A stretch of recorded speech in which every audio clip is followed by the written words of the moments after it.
mga moms! Good afternoon sa inyo lahat. O, taray.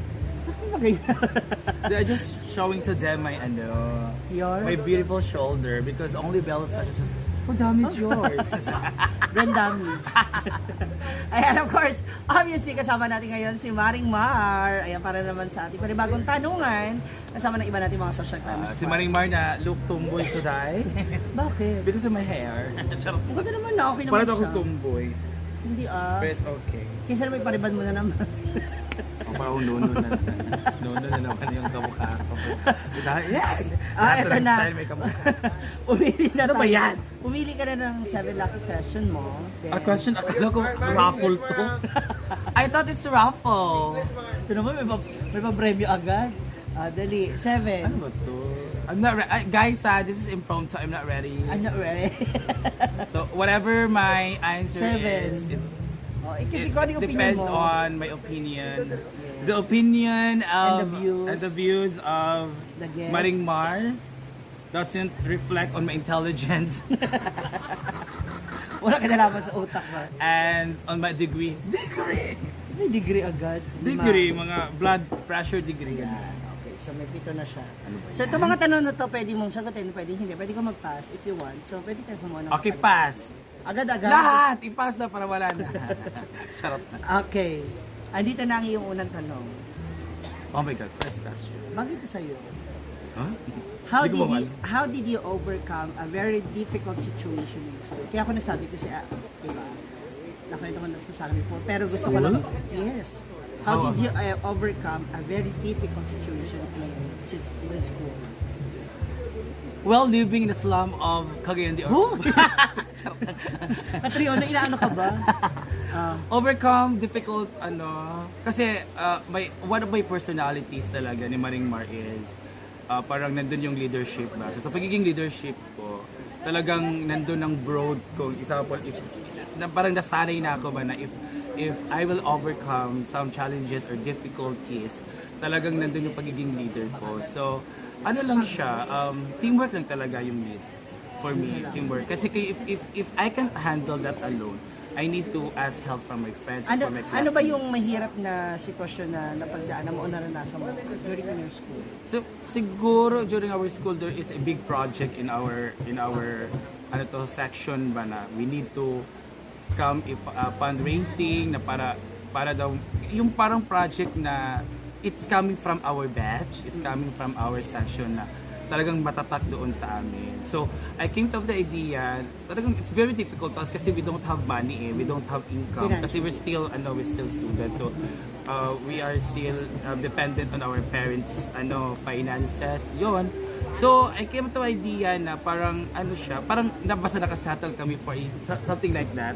Parang siyang waiting areas sa school. So, pwede magtambay yung student, pwede mag-chikahan doon, pwede mag-study, ganito, parang ganun ba. So, yun na na-come up namin. So, naka-raise talaga through brainstorming, through the ideas of everyone, and through, of course, the teamwork sa aming section. Yun ang pinaka-difficult talaga sa amin. Kasi, in terms of academic, hindi naman siguro yung difficult kasi you will study lang. Kailangan mo yung gawin. Will study lang. Pero pero sa financially yung baon mo, ganyan, pamasahe mo sa school. Yun talaga pinaka-difficult kasi it's beyond our being student ba? Parang ganun.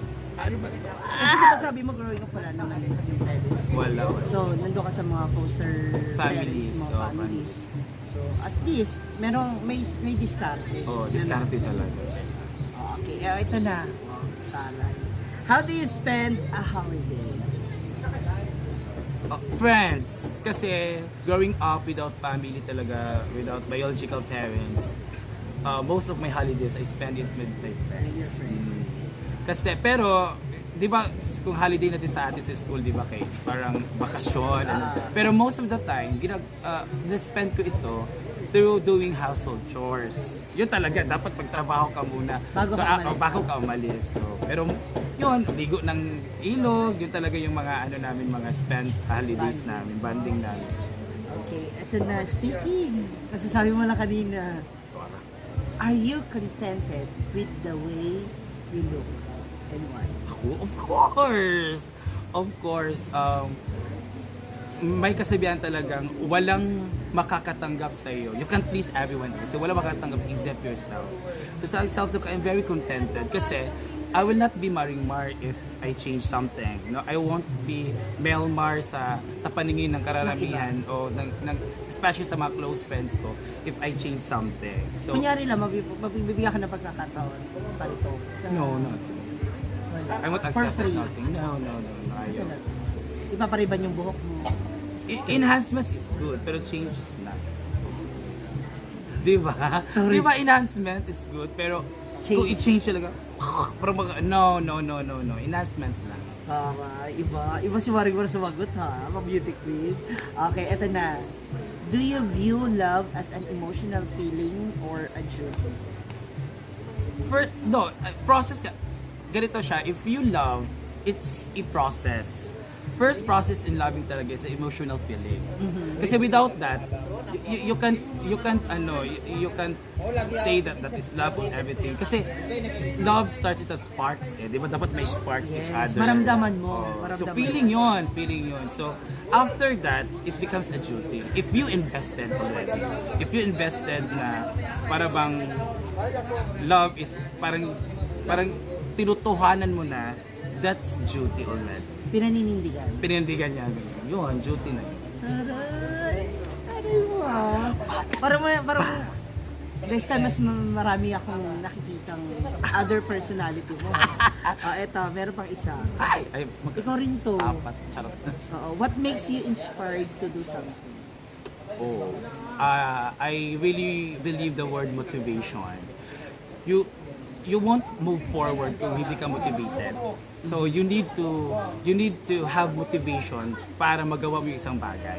What makes you motivated? Yung siguro being practical, let's be practical na. Yung you are looking forward for what benefits na makukuha mo doon.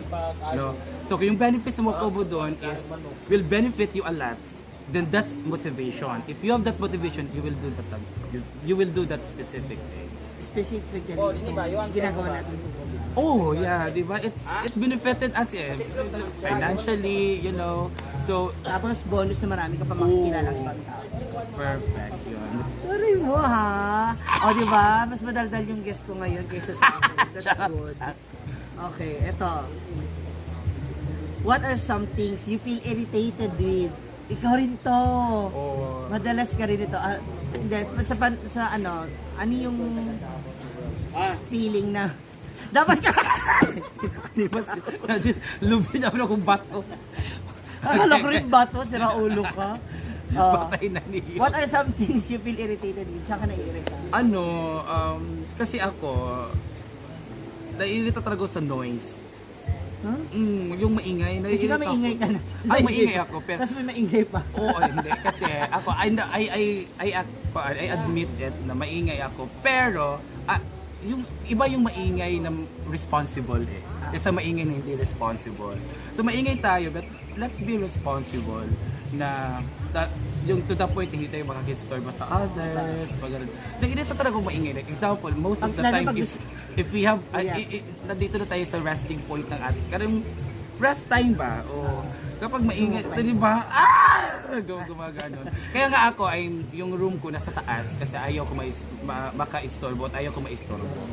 So yun, naiirita talaga sa maingay. Makes sense. So kaya pala nandun ka sa taas. Oo. Okay. If you have any question to yourself, what? Siguro may question to myself. If I at my room and then facing the mirror, I'll ask Melmar, what is your long-term plan? Di ba? Kasi We're not nandito na getting sa any point. younger. We're not getting any younger. And then, kailangan talaga natin, let's face the fact na time will come talaga na mawawala yung vlogging. Time will come na mawawala yung kung ano naman tayo. Kung anong meron tayo na ngayon. Correct. Di ba? Kasi the present that we have will not, hindi siya prolong ba? So, Kung matagal. kung ano meron tayo ngayon, hindi yun mga bagay na meron tayo soon. Pang long term. Kaya nga, what's your long term, So that's your question. siguro, May sagot ka na pa. I won't answer that. Kasi wala pa ako sa Siguro ang pagbubuntis. Charot lang. Pamilya. Sira ulo.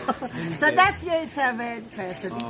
that's Ang galing mo. Uy, I love it. Gusto ko yun. Maliit na bagay. I thought it's hard questions. Pero tingnan mo ha. Kasi, wow. I mean, every time na meron tayong ganito, mas nakikita ko yung ibang, yung ibang side mo na pag tubig lang ininom mo. Iba yung wala alak pa tayong sa tubig alak. talaga. Correct. Once again, maraming Thank you, salamat. Ma'am Gigi, for Ayan, the para sa kanyang FB opportunity. page at YouTube channel. Yes. Please do follow. Please do follow Marimar Vlogs on my Facebook and Marimar Vlog on my YouTube channel, guys. Follow na, guys. Follow. Yes, Follow ilan the ka na? leader. I am 35 followers, 35k followers, and then 17k subscribers and count. That's Soon. Nako. Dadami pa yan. Hindi naman yan dahil sa dami. Kumbaga sa dami rin ng lagi nakasuporta. Of course, sa lahat ng mga naniniwala sa amin at sumusuporta sa amin. Whatever happens, whatever difficulties are, whatever the challenges are, thank you for staying with us. Correct. Muli maraming salamat. Abangan niyo pa yung mga susunod nating bisita dito sa Ma'am She Talk. Once again, this is Ma'am She G. Ang kalag ko, Monkey G. Maraming salamat. Yay, Ma'am She Talk. Thank you, everyone! It's DJ.